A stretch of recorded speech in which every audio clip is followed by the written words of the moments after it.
السلام علیکم ناظرین، میرا چین، میرا مکھن، میری ملائی۔ آج میں جس شخصیت کے بارے بات کرنا چاہتا ہوں، عزت مآب سینیٹر پروفیسر ساجد میر صاحب، جو امیر مرکزی جمعیت اہل حدیث پاکستان کے ایک بہت بڑے نام کا میں نام لے رہا ہوں۔ وہ ایسی جماعت کے امیر ہیں جن میں امارت کرنا بہت مشکل کام ہے۔ قدم قدم پہ تنقید کا سامنا رہتا ہے، قدم قدم پہ، حتیٰ کہ پاؤں کے ٹخنوں سے لے کر سر تک لوگ نظر رکھتے ہیں، مگر پروفیسر ساجد میر صاحب ایسی شخصیت ہیں جنہوں نے مرکزی جمعیت اہل حدیث پاکستان میں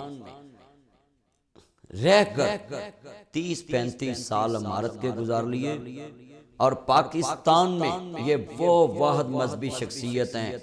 ان کا سینٹ میں ہونا کیوں نہیں ضروری، کتنا ضروری ہے میں بتاتا ہوں کہ یہ وہ آواز ہے کہ جس کو اللہ نے یہ صلاحیت دی کہ جب ساری جماعت ملک پاکستان میں مختلف پرچوں میں پھنس چکی تھی، علامہ احسان علیہ زہیر شہید رحمت اللہ علیہ کا جب سانہ پیش آیا تو پوری جماعت کو اکٹھا کرنے میں اور مدبرانہ فیصلہ کرنے میں سب سے زیادہ کردار عزت مآب سینیٹر پروفیسر ساجد میر صاحب، کہ انہوں نے بکھری ہوئی جماعت کو ایک چھتری کے تلے نیچے کیا، اور 500 علماء کی شورا جس کو ساتھ لے کے چل کے آج تک 5 سال بعد پاکستان کے سیاسی نظام کو بھی فالو کیا اور اپنی جماعت کے مذہبی پروگرام کو بھی فالو کیا، اور دونوں نظموں کو ساتھ چلا کے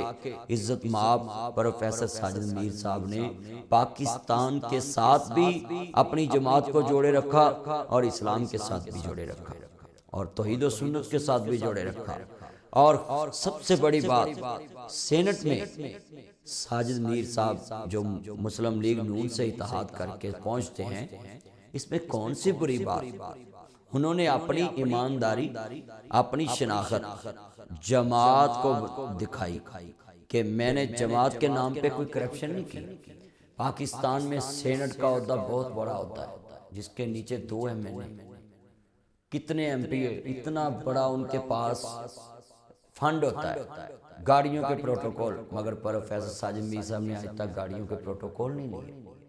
اتنی سادہ شخصیت اور اتنی خوبصورت اور اتنی پڑھی لکھی شخصیت، جنہوں نے اپنی جماعت کے نظم کو بھی قائم رکھا، اور جس سیاسی جماعت سے اتحاد کیا اس کے نظم کو بھی قائم رکھا، اور پاکستان کے آئین کو بھی اپنے ساتھ جوڑے رکھا۔ ایسی شخصیت کا سینٹ میں ہونا اتنا ہی ضروری ہے جتنا انسان کے لیے جینے کے لیے خوراک ضروری ہے۔ سینٹ میں اتنی قداور شخصیت کہ آج تک کوئی سوشل میڈیا پہ ان کے خلاف کلپ وائرل نہیں ہوا کہ کسی سینیٹر صاحب نے، کسی MNA صاحب نے ان کے خلاف اپنی زبان سے ان کی کوئی شخصیت پہ، ذاتیات پہ حملہ کیا، بلکہ اتنی طاقتور آواز کہ جب ایک ادارے کے سب سے بڑے عہدے پہ ایک آدمی کو عہدہ ملنے والا تھا تو سب سے پہلے اس کے بارے میں، ایمان کے بارے میں ساجد میر صاحب نے کہا تھا کہ ہمیں وضاحت چاہیے۔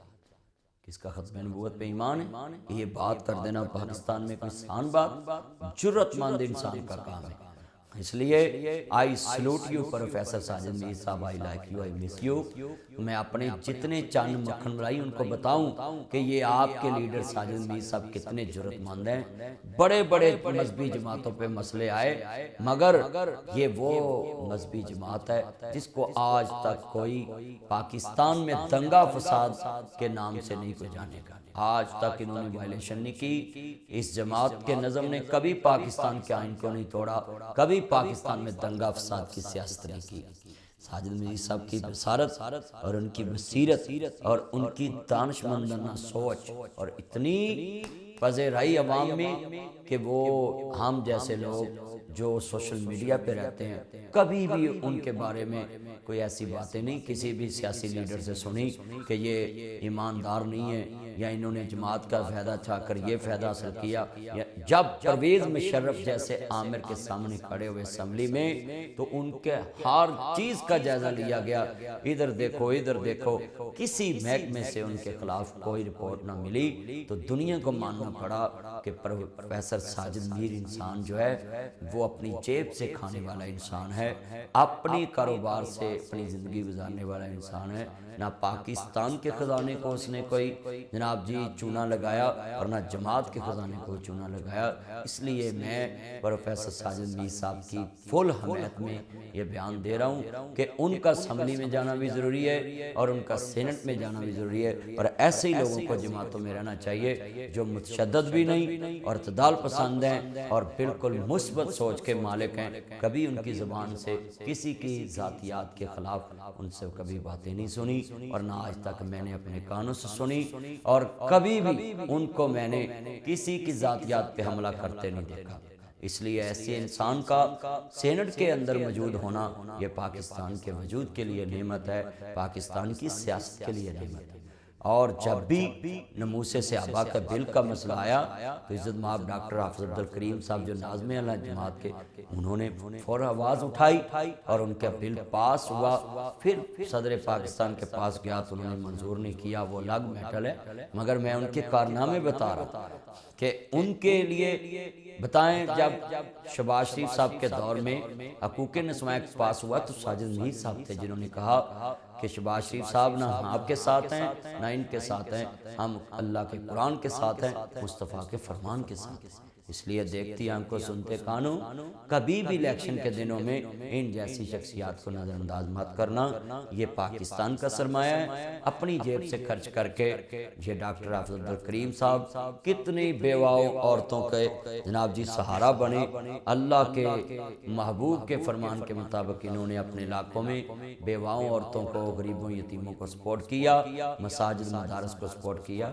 آپ ان کو سپورٹ کریں, ہم انشاءاللہ ان کی خدمات انشاءاللہ تا دیر یاد رکھیں گے. یہ پاکستان کے لیے وزیر بنے, ان کی کوئی کرپشن کا کیس دکھائیں, نیب نے ان کو بری قرار دیا. کیونکہ پاک دامن جو لوگ ہوتے ہیں جنہوں نے کبھی پاکستان کے خزانے کو نہ لوٹاؤ, ایک دن عدالتیں ان کو بری کرتی ہیں. میرے دوستو, جتنے میرے چاند مکھن ملائی ہیں سب پروفیسر ساجد میر صاحب کو, حافظ عبدالکریم صاحب کو سپورٹ کریں. Thank you. میرا چاند میرا مکھن میری ملائی.